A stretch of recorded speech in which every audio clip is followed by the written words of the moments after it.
नमस्कार। कैसे हैं आप लोग दोस्तों। बीच में हम लोग जब हिंदी पढ़ रहे थे तो किन्हीं कारणों बस मैं और आगे के वीडियो नहीं डाल पाया था। आज मैंने फिर प्रयास किया है, क्योंकि अभी लॉकडाउन का समय चल रहा है, आप सभी लोग घर में हैं, संस्थान पर आपका आना नहीं हो पा रहा है। ऐसे में मैंने सोचा कि आप लोगों के लिए ऑनलाइन क्लासेस स्टार्ट की जाएं।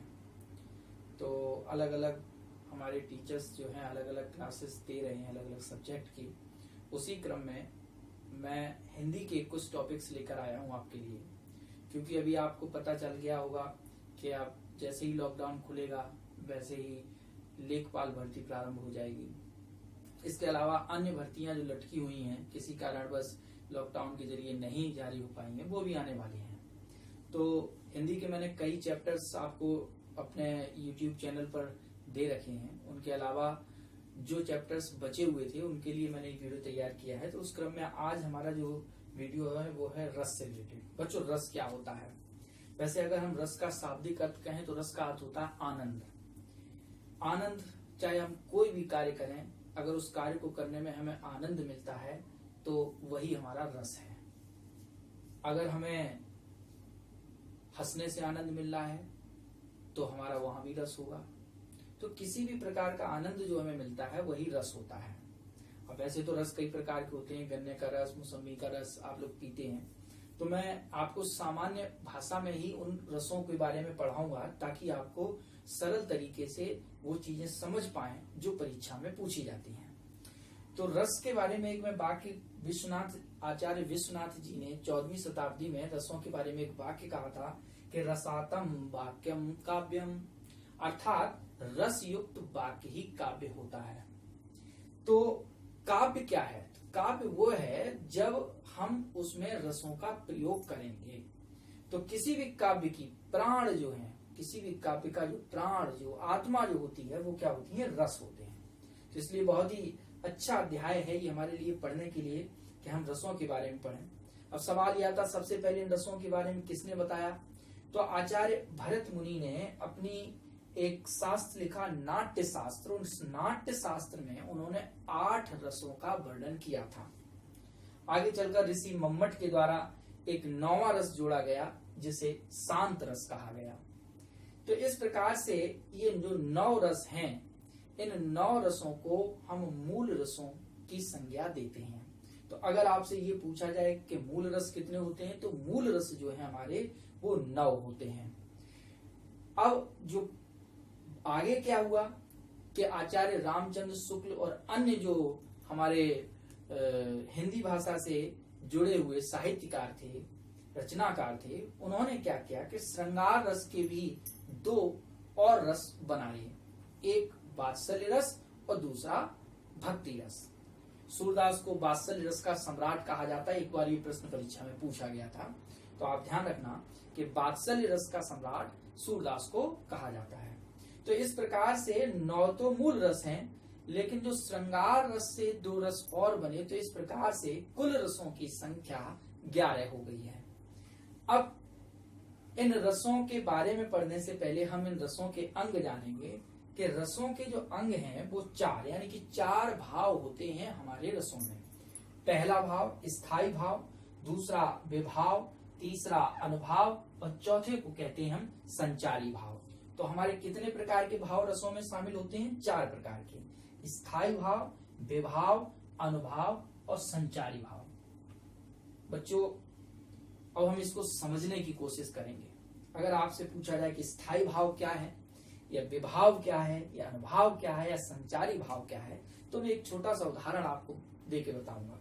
मान के चलिए कि आप सभी लोग क्लास में बैठे हुए हैं और एक विद्यार्थी या आप किसी तरीके से बाहर जाते हैं, पानी पीने गए या किसी और कार्यवश आप बाहर गए, और जब आप वापस लौट के आए तो आपके स्थान पर कोई दूसरा छात्र बैठा है। तो आप बताइए आपको कैसा लगेगा? जब वो छात्र आप देखेंगे तो उस छात्र को देखने पर आपके मन में कौन से भाव उत्पन्न होंगे? तो हम एक इसी कहानी को लेकर सारे भावों के बारे में आपको बताएंगे। सबसे पहले स्थायी भाव की बात करें। आपको स्थायी से तो परमानेंट समझ में आ ही गया होगा कि ऐसा भाव जो काव्य के शुरू से लेकर अंत तक उसमें उपस्थित रहे। ऐसा भाव जो काव्य में शुरू से अंत तक उपस्थित रहे, उस भाव को हम स्थायी भाव कहते हैं। प्रत्येक रस का एक अपना स्थायी भाव होता है। उदाहरण के तौर पर अगर हम कहें श्रृंगार रस का स्थायी भाव क्या है, तो श्रृंगार रस का स्थायी भाव रति या प्रेम होता है। इसी प्रकार से अगर मैं हास्य रस का कहूं तो हास्य रस का स्थायी भाव हंसी होता है। इसी तरीके से करुण रस का स्थायी भाव शोक होता है। तो इसी प्रकार से शांत रस का स्थायी भाव निर्वेद होता है। तो इसी प्रकार से प्रत्येक रस का अपना एक स्थायी भाव होता है जो काव्य में शुरू से अंत तक उपस्थित रहता है। तो बस स्थायी भाव की यही परिभाषा हो गई आपकी कि वह भाव जो काव्य में शुरू से अंत तक उपस्थित रहे उसे क्या कहते हैं, तो उसे हम कहते हैं स्थायी भाव। अब बात समझना कि जब आप पानी पीकर क्लास में दोबारा आए तो आपके स्थान पर कोई दूसरा छात्र बैठा था, और जो आपके स्थान पर दूसरा छात्र बैठा था उस छात्र को देखकर, उस परिस्थिति को देखकर आपको क्या आया? आपको क्रोध आया। तो जिन परिस्थितियों के कारण मन में स्थायी भाव जागृत होता है, जिन परिस्थितियों के कारण मन में स्थायी भाव जागृत होता है, वह परिस्थितियां ही वास्तव में विभाव होती हैं। वह परिस्थितियां क्या कहलाती हैं? विभाव कहलाती हैं। विभाव को भी हम दो भागों में बांट सकते हैं, एक आलंबन और एक उद्दीपन। आलंबन और उद्दीपन क्या है? अगर ये पूछा गया, एक बार परीक्षा में पूछा गया था कि आलंबन और उद्दीपन किस मूल भाव के खंड हैं या भाग हैं, तो आलंबन और उद्दीपन जो है वो किसके भाग हैं? विभाव के भाग हैं। आलंबन क्या होता है? उद्दीपन क्या होता है? आलंबन यहाँ पर वह सजीव नायक या नायिका जिसके मन में स्थायी भाव जागृत हो रहा है उसको हम कहते हैं आलंबन। जिसके मन में स्थायी भाव जागृत हो वह कहलाता है आलंबन। उद्दीपन क्या है?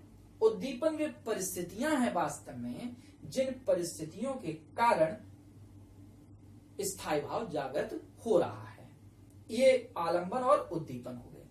अब आलंबन को भी हम दो भाग में बांट सकते हैं, एक आश्रय आलंबन और दूसरा विषय आलंबन।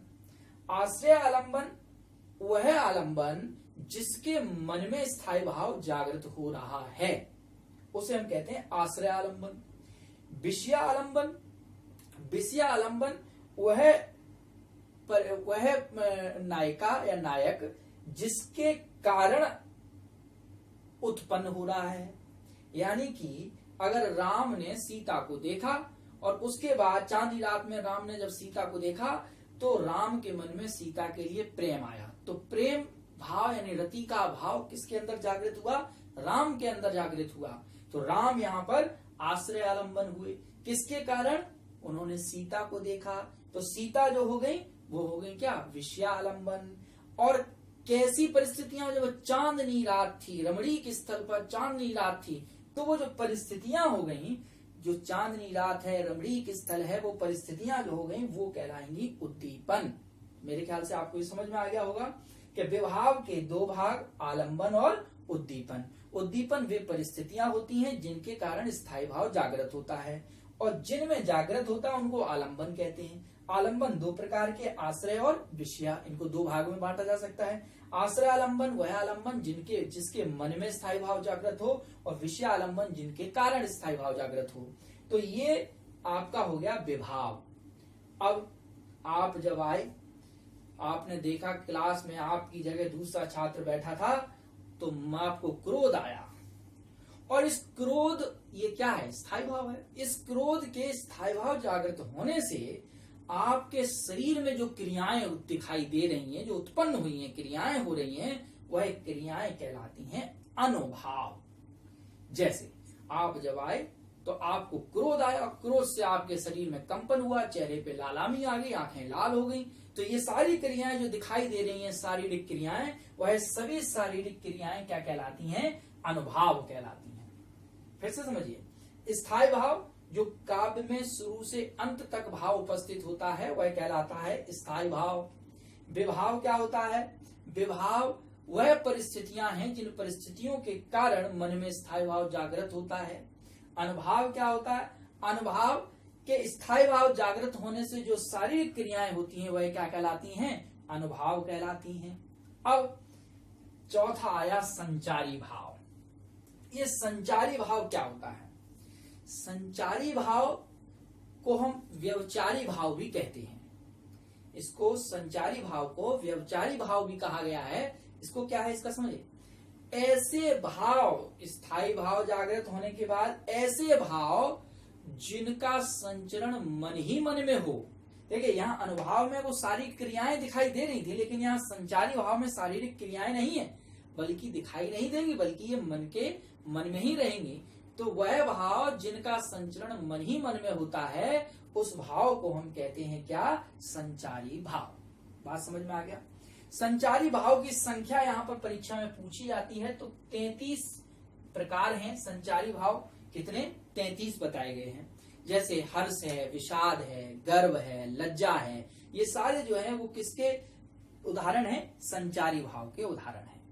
तो बच्चों, रसों के अंग कितने होते हैं? तो हम कहेंगे रसों के 4 अंग होते हैं। वो कौन कौन से? स्थायी भाव, विभाव, अनुभाव और संचारी भाव। दूसरा प्रश्न बनेगा आपसे कि संचारी भाव की संख्या कितनी होती है?